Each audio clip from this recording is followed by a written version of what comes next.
Hello everyone, welcome to exam Taiyari. My name is Varun Jahangir और आप देख रहे हैं एग्ज़ाम तैयारी चैनल। आज जो है अपना इलेक्ट्रोस्टैटिक्स का लेक्चर हम कंटिन्यू करेंगे। लास्ट टाइम पे हमने जो है इक्विलिब्रियम के बारे में पढ़ा था, नेचर ऑफ इक्विलिब्रियम के बारे में पढ़ा था, कुछ क्वेश्चंस भी किए थे, स्टेबल इक्विलिब्रियम, अनस्टेबल इक्विलिब्रियम, इन सब के बारे में पढ़ा था। आज जो है हम क्वेश्चंस वगैरह करेंगे और हम वेक्टर फॉर्म को देखेंगे। इलेक्ट्रोस्टैटिक्स की जो वेक्टर फॉर्म है वो कैसे होती है, ठीक है। तो आज एक क्वेश्चन के साथ स्टार्ट करते हैं। एक क्वेश्चन मैं दूंगा जिसको आपको अटेम्प्ट करना है, फिर उसका सोल्यूशन मैं आपको बताऊंगा, ठीक है। तो क्वेश्चन क्या है, देखो समझाता हूँ। अपने दो चार्जेस हैं यहाँ पे प्लस क्यू और यहाँ पे प्लस क्यू। दोनों चार्ज जो है वो क्या है, फिक्स है। बिल्कुल दोनों के दोनों चार्ज जो है वो क्या है, फिक्स है। ये भी फिक्स है और ये भी फिक्स है। अब इनके सेंटर में एक चार्ज रखा हुआ है प्लस क्यू। ये लेंथ जो है वो एल है, ये लेंथ जो है वो क्या है, एल है, ठीक है। इसका जो मास है वो कितना है, एम है, चार्ज क्यू है। ये चार्ज जो है वो क्या रहेगा, एक्स एक्सिस के लॉन्ग जो है स्टेबल इक्विलिब्रियम में रहेगा। लास्ट टाइम पे बताया था मैंने, ठीक है। तो स्टेबल इक्विलिब्रियम में रहेगा। तो अगर हम इस पार्टिकल को थोड़ा सा डिस्प्लेस करेंगे तो ये अपनी इक्विलिब्रियम पोजीशन पे लौट के फिर से जाएगा, ठीक है। तो क्वेश्चन ये है, if we slightly displace, if we slightly displace the particle, displace the mass m from its equilibrium position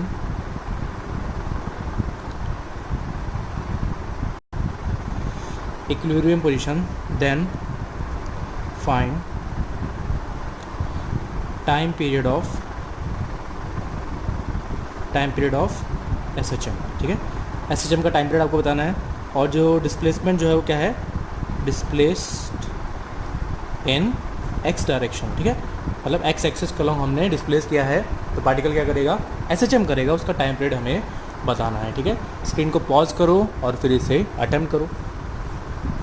हो गया, सॉल्व हो गया। चलो देखते हैं इसे कैसे सॉल्व करेंगे हम। ये तो मुझे पता है कि पार्टिकल जो है वो क्या करेगा, पार्टिकल जो देखो राइट में डिस्प्लेस करोगे तो लेफ्ट में भाग के आएगा, फिर लेफ्ट में जाएगा, लेफ्ट में डिस्प्लेस करोगे राइट में आएगा। मतलब पार्टिकल जो है वो अपनी इक्विलिब्रियम पोजीशन पे ऑसिलेट करेगा, मतलब ऑसिलेटरी मोशन तो है। अभी SHM है या नहीं है इसको हम देखते हैं, ठीक है। देखो हमने क्या किया, इसे हमने राइट में थोड़ा सा डिस्प्लेस किया, राइट में हमने इसे थोड़ा सा डिस्प्लेस किया। तो देखो क्या हुआ, मान लो कि हमने इसे एक्स अमाउंट से डिस्प्लेस किया। ये वाली जो है इसकी ओरिजिनल पोजीशन थी, यहाँ पे मैं इसको लेके गया प्लस क्यू चार्ज को, कितने अमाउंट से डिस्प्लेस किया मैंने, एक्स अमाउंट से डिस्प्लेस किया। अच्छा, ये डिस्टेंस एल और एल है, तो ये वाली जो डिस्टेंस है कितनी हो गई बताओ, ये वाली जो डिस्टेंस है ये हो गई एल प्लस एक्स, और ये वाली जो डिस्टेंस है ये कितनी हो गई, ये हो गई एल माइनस एक्स, ठीक है। अच्छा, अब ये वाला चार्ज जो है इस पर फोर्स लेफ़्ट में लगाएगा F1, ये वाला चार्ज इस पर फोर्स राइट में लगाएगा F2। राइट के डिस्प्लेसमेंट को मैंने पॉजिटिव ले लिया है, तो मैं नेट फोर्स को क्या लिख सकता हूँ, नेट फोर्स को हम लिख सकते हैं, क्या लिख सकते हैं, राइट वाला फोर्स पॉजिटिव है तो F2 माइनस F1। राइट वाला पॉजिटिव है, लेफ्ट वाला नेगेटिव, तो F2 माइनस F1, ठीक है। तो यहाँ से देखो क्या आएगा, नेट फोर्स क्या निकल के आएगा, कितना निकल के आएगा, फोर्स जो होता है वो क्या होता है, KQ1 Q2 by are square. तो इसे हम लिख सकते हैं KQQ divide by L minus X का square minus KQQ divided by L plus X का स्क्वायर, ठीक है। अभी काम करो, एफ नेट कॉमन आ जाएगा, मतलब एफ नेट थोड़ा कॉमन आएगा, मतलब KQQ कॉमन आ जाएगा, KQQ कॉमन आ जाएगा। फिर LCM वगैरह लेंगे तो क्या बनेगा, L square minus x square का स्क्वायर बनेगा। फिर ये आएगा यहाँ पे L प्लस एक्स का square minus L minus X का स्क्वायर। इसे हम सिंप्लीफाई कर सकते हैं। देखो यहाँ पे दो टर्म्स आएंगी, क्या आएगी, F net is equal to KQQ, यहाँ पे आएगा L square plus x square, यहाँ पे भी L प्लस एक्स स्क्वायर आएगा, माइनस आएगा तो L स्क्वायर पे लिख देता हूँ, चलो पूरा L square plus x square plus 2LX minus L square minus x square, minus minus plus plus 2LX divided by plus आएगा माइनस आएगा, हाँ ठीक है, divide by L square minus x square का स्क्वायर, ठीक है। ये बनेगा, देखो L स्क्वायर से L स्क्वायर गया, एक्स स्क्वायर से एक्स स्क्वायर गया, तो यहाँ से अपने पास क्या निकल के आ रहा है, 4LX। अच्छा देखो थोड़ी सी गड़बड़ हो गई, F2 क्या है, ये वाला फोर्स क्या है, ये वाला फोर्स जो है वो है L प्लस एक्स का स्क्वायर, और ये F1 जो फोर्स है इसकी वजह से ये क्या है, ये माइनस है, ठीक है, थोड़ी सी गड़बड़ है। तो एलसीएम अभी भी सेम आएगा, तो यहाँ पे आएगा l माइनस एक्स का स्क्वायर और ये बनेगा l प्लस एक्स का स्क्वायर। तो ये आएगा l square plus x square minus 12x, l square minus x square और ये आएगा माइनस 12x, तो माइनस माइनस 4lx बन जाएगा। यहाँ से एफ नेट इधर लिख देता हूँ मैं। एफ नेट जो निकल के आएगा अपने पास, क्या निकल के आएगा, देखो कितना आएगा, माइनस के Q Q 2k Q Q L divided by L square minus x square का स्क्वायर टाइम्स एक्स, ठीक है। अब देखो क्या ये SHM की इक्वेशन है क्या, नहीं, लेकिन हमें बोला गया है स्लाइटली डिस्प्लेस्ड। स्लाइटली डिस्प्लेस्ड का क्या मतलब है कि x is less than l, तो x के कंपैरिजन में, l के कंपैरिजन में हम x को उड़ा सकते हैं, तो 0 ले लिया मैंने। तो क्या बनेगा, l स्क्वायर बनेगा, नीचे l स्क्वायर l पावर 4 बनेगा, ऊपर l है तो l क्यूब बन जाएगा। तो अब जो एफ नेट है ये कितना आ गया, minus 2k Q Q divided by l cube, ठीक है, ये आ गया इनटू x। अब क्या ये अपने स्टैंडर्ड SHM की इक्वेशन है, बिल्कुल ये अपने स्टैंडर्ड SHM की इक्वेशन है। स्टैंडर्ड SHM की इक्वेशन क्या होती है, स्टैंडर्ड SHM की इक्वेशन होती है F net is equal to minus K x. तो इसे कंपेयर करेंगे तो ये क्या लिखा हुआ है, अपने SHM का के लिखा हुआ है, और SHM का जो टाइम पीरियड होता है वो कितना होता है, SHM का टाइम पीरियड निकल के आता है t is equal to 2 pi under root m by K को यहाँ पे सब्सटीट्यूट कर दो, तो यहाँ पे कितना जाएगा ये, t is equal to 2 pi under root m by K is 2k Q Q और l क्यूब ऊपर चला जाएगा। तो ये टाइम पीरियड अपने पास निकल के आ जाएगा, क्लियर है। तो यहाँ से सॉल्व करने पे अपने पास ये आंसर निकल के आ जाएगा, क्लियर है, आगे समझ। चलो अपने नेक्स्ट क्वेश्चन पे आते हैं। अब देखो, अब हम अपने नेक्स्ट क्वेश्चन पे आते हैं। आपका क्वेश्चन देखो क्या है, सेम उसी तरह का क्वेश्चन है। लास्ट क्वेश्चन में हमने क्या किया था, एक्स एक्सिस के अलॉन्ग पार्टिकल को डिस्प्लेस किया था। इस बार जो है हम क्या करेंगे, वाई एक्सिस के अलॉन्ग जो है पार्टिकल को डिस्प्लेस करेंगे, और ये चार्ज जो है माइनस क्यू है, तभी जो है स्टेबल इक्विलिब्रियम आएगा, ठीक है। ये वाली जो डिस्टेंसेज है वही क्या है, फिर से L और L है, ठीक है। तो time period of SHM, time period of SHM along y axis if slightly displaced। अगर स्लाइटली हम डिस्प्लेस करते हैं तो y एक्सिस के लॉन्ग टाइम पीरियड कितना आएगा ये हमें बताना है, ठीक। तो देखो कैसे सॉल्व करेंगे, अटेम्प्ट करो, चलो हो गया, अटेम्प्ट वगैरह हो गया। फिर से देखो क्या करेंगे, हमने y एक्सिस के लॉन्ग इसे डिस्प्लेस किया है, मान लो हमने इसे x अमाउंट से डिस्प्लेस कर दिया। ये दोनों चार्ज फिर से वही फिक्स है, प्लस क्यू, इसे मैं यहाँ पे डिस्प्लेस करके ले गया, ठीक है, माइनस क्यू चार्ज है। अच्छा, तो कुछ इस तरह का सिचुएशन बनेगी अपने पास। ये वाली जो डिस्टेंस है ये कितनी है, L है, ये भी L है। ये वाली जो डिस्टेंस है ये क्या है, x है, x अमाउंट से डिस्प्लेस किया है, तो ये वाली जो डिस्टेंस है ये कितनी हो जाएगी, ये हो जाएगी under root of L square plus x square. अच्छा, अब ध्यान से देखो, ये वाला चार्ज इसको अट्रैक्ट करेगा तो इधर फोर्स लगाएगा, कितना फोर्स लगाएगा, F, और ये वाला चार्ज इसको अट्रैक्ट करेगा तो सेम सिमेट्री से हम कह सकते हैं इधर भी कितना फोर्स लगेगा, F फोर्स लगेगा। ये एंगल लेट से अगर थीटा है तो ये एंगल भी कितना आएगा, थीटा आएगा।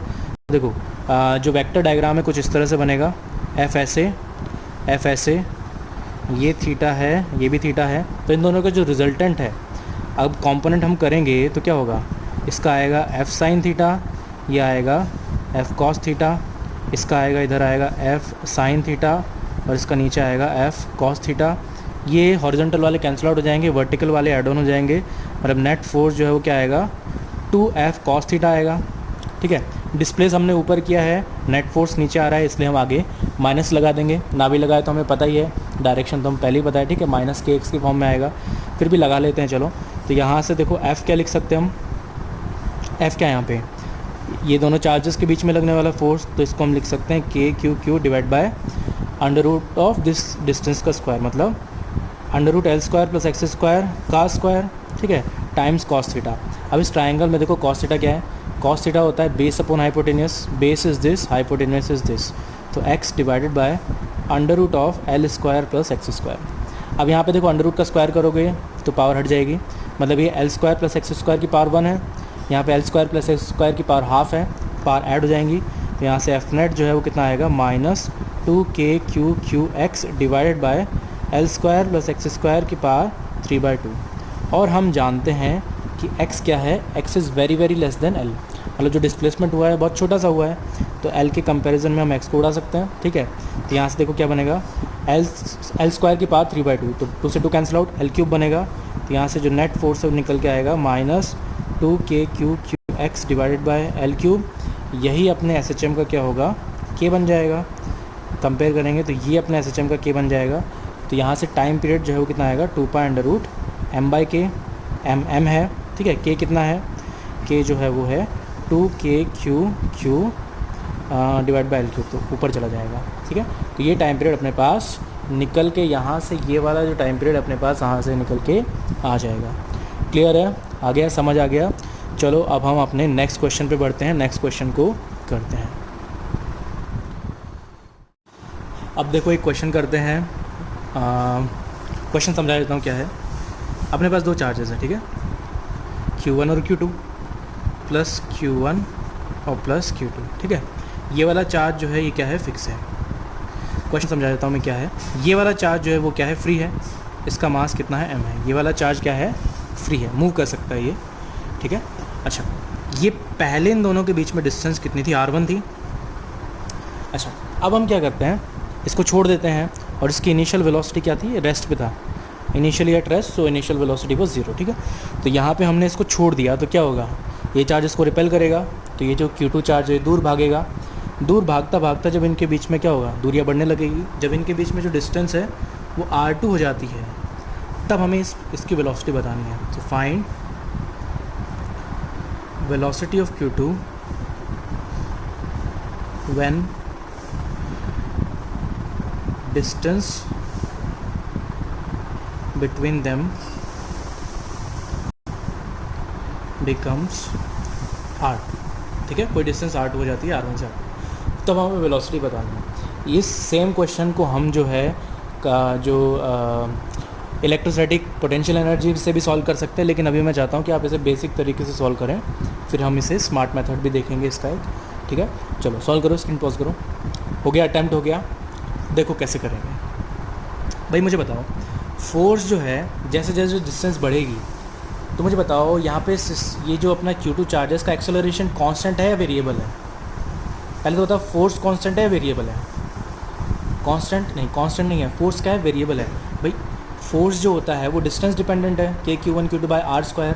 r अगर चेंज हो रहा है तो फोर्स भी चेंज हो रहा है। तो फोर्स वेरिएबल है तो अपना एक्सेलरेशन भी क्या है, वेरिएबल है, मतलब एक्सेलरेशन कांस्टेंट नहीं है। एक्सेलरेशन कांस्टेंट नहीं है तो हम यहाँ पे इक्वेशन ऑफ मोशन तो नहीं लगा सकते हैं कि आप चाहो v² = u² + 2s लगा दें, तो ये तो हम नहीं लगा सकते। तो हमें बेसिक तरीके से करना पड़ेगा। याद करो, काइनेमेटिक्स में हम करते थे कि अगर acceleration as a function of x हमें पता होता है तो हम वेलोसिटी निकाल सकते हैं। कैसे, पहले तो एक काम करते हैं, हम acceleration as a function of distance निकाल लेते हैं, ठीक है। मान लो जो डिस्टेंस थी किसी भी टाइम पे r1 r2 के बीच में कोई डिस्टेंस थी, कोई भी डिस्टेंस x पे था। जब पार्टिकल डिस्टेंस x पे था तब वेलोसिटी जो है लेट्स से कितनी थी, जब पार्टिकल की वेलोसिटी कितनी थी, v थी। जब क्या थी, डिस्टेंस कितनी थी, x थी। कौन सा चार्ज है, Q2 चार्ज। तो यहाँ से इस इंस्टेंट पर एक्सेलरेशन क्या लिख सकते हैं हम, इस इंस्टेंट पर पहले फोर्स निकाल लेते हैं। फोर्स क्या होगा, k/Q1 Q2 divide by x²। तो यहाँ से F = ma लगाएंगे तो एक्सेलरेशन आ गया अपने पास k/Q1 Q2 बाय mx², मतलब acceleration as a function of x आ गया। अब हम क्या लिख सकते हैं इसे, एक्सेलरेशन को क्या v/dv/dx लिखा जा सकता है, बिल्कुल। तो k/Q1 Q2 बाय m/x²। अब यहाँ से v as a function of x आ गया। अभी काम करो, x की टर्म राइट में है, dx इधर है, तो राइट में सब्स्टिट्यूट कर दो, मतलब ट्रांसफ़र कर दो। तो k/Q1 Q2 by mx² times dx। अब देखो, अब हम इसे इंटीग्रेट करेंगे, लिमिट कैसे लगाएंगे, x की वैल्यू जब क्या थी, जब x की वैल्यू इनिशियल डिस्टेंस जब r1 थी, तो ये वाले चार्ज की जो वेलोसिटी थी वो कितनी थी, 0। जब x की वैल्यू कितनी है, x की वैल्यू कुछ भी कितनी हो जाती है, r2 हो जाती है, तो वेलोसिटी जो है वो कितनी हो जाती है, वेलोसिटी जो है v फाइनल ले लेते हैं। उस स्टैंड पे वेलोसिटी v फाइनल निकाल लेते हैं। तो ये फाइनल वेलोसिटी हमें निकालनी है, तो कैसे करेंगे, इसका इंटीग्रेशन आएगा v²/2 limit from 0 to v final. इसका इंटीग्रेशन आएगा -1/x, ये कांस्टेंट बाहर, सॉरी 1/x²। 1/x² का इंटीग्रेशन होता है -1/x, लिमिट पुट करोगे तो 1/r1 - 1/r2। तो ये आ जाएगा k/Q1 Q2 m, डायरेक्ट लिख दूँ ये आ जाएगा R2 minus R one divide by R1 R2।